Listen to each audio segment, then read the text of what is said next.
Hey guys, welcome back. This is Casey again with my hair transplant procedure update on the 3-month mark this time, and it's good to see you guys again. I'm in my bathroom because this is the best lighting I have available in the house at nighttime, so bear with me on that. I appreciate it. But as you can see, since the last video, I've got my first haircut since the operation. And I've got a little bit of growth happening. So I'm going to get into that, show you what that looks like. But first I'm going to talk to you guys about some concerns, questions, some comments, and hopefully just give you some more information and answers that you're looking for, either for yourself or someone that you know is going to be going through the same process. So let's get into it. So first of all, I want to thank you guys for your viewership, and when I started this channel I had no idea that it would have this kind of interest, so I'm glad to know that this is valuable information to someone. It's not like 100,000 subscribers or anything like that, but I appreciate you guys that watch these and take the time to like the videos, subscribe, and comment. It means a lot to me. And again, the reason I'm doing this is just to get you the information that you're looking for. So that's the whole point, nothing else. And I guess when you do like and subscribe to this channel, it just helps get that information out to someone else in your shoes or my shoes that's looking for the same answers, the same information. So I appreciate playing a part on that. So thank you very much. And with that, let's get into some questions, some comments that I'm gonna just pull directly from some of these YouTube videos from the past, such as last month. By the way, a lot of you guys that have been getting your own procedures done, it's awesome.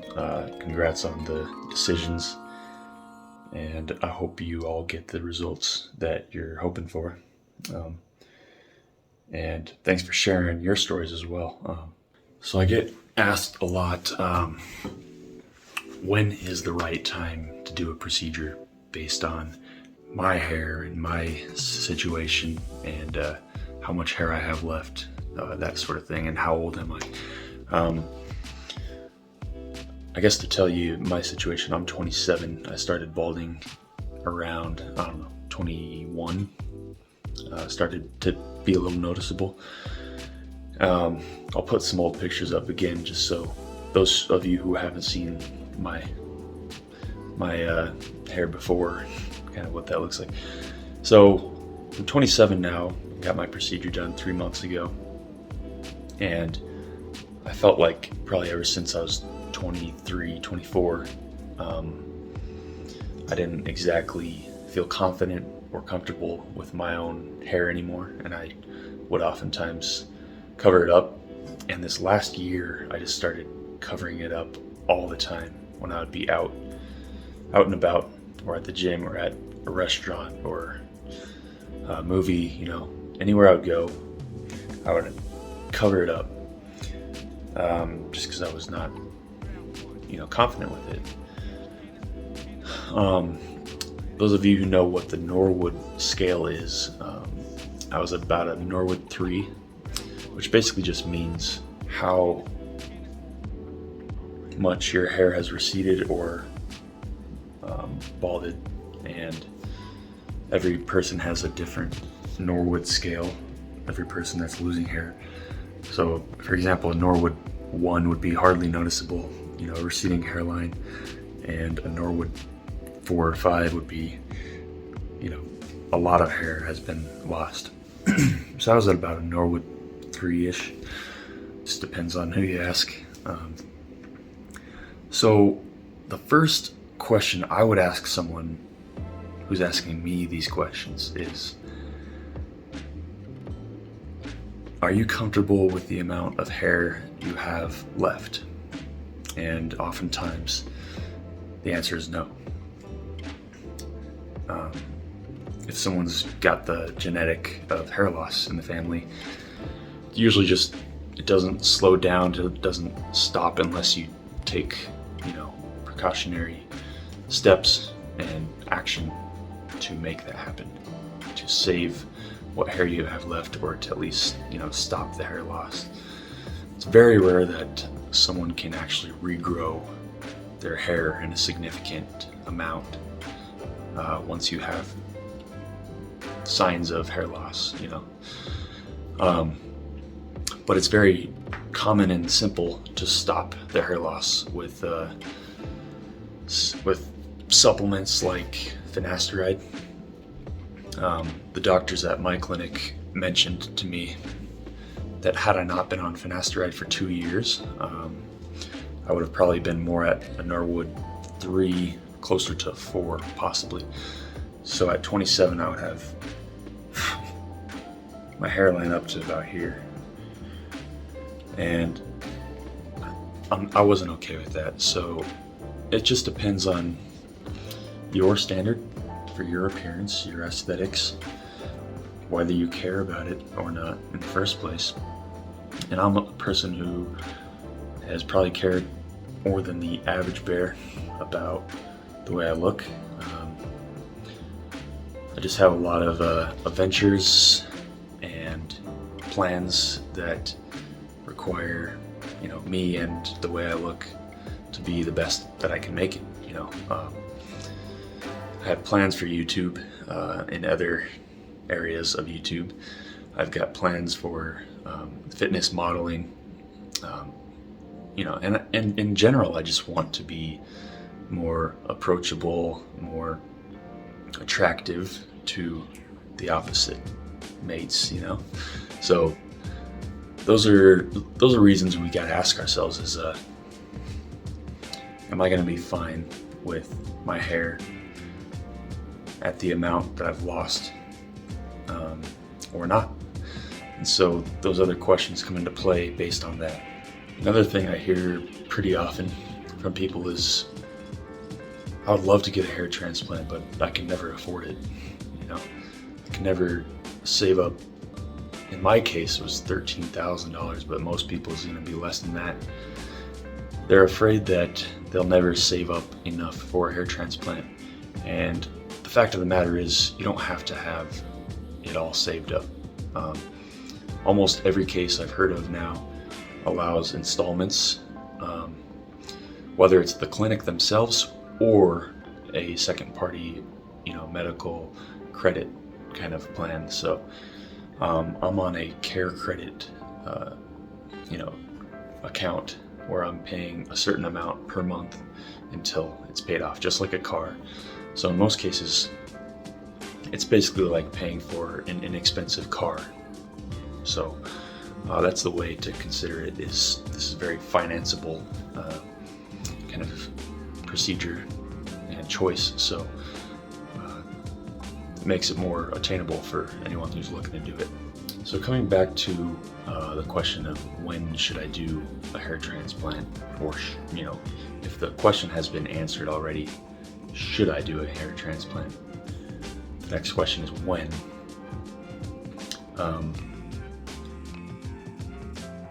For me, the way I make a lot of decisions in my life are just, is there a reason to wait?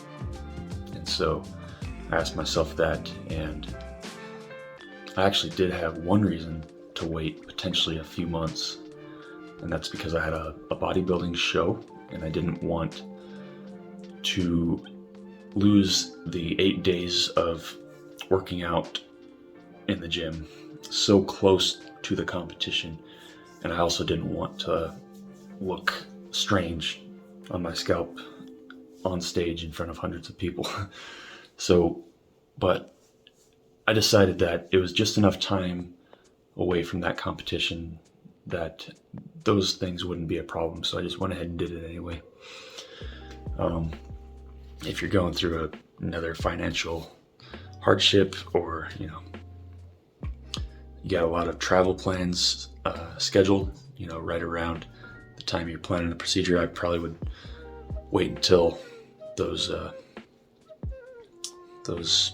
short-term things are out of the way, those short-term concerns, because you don't want to be putting yourself in a situation where you're just worried about anything in doing this. So I guess other than that, like,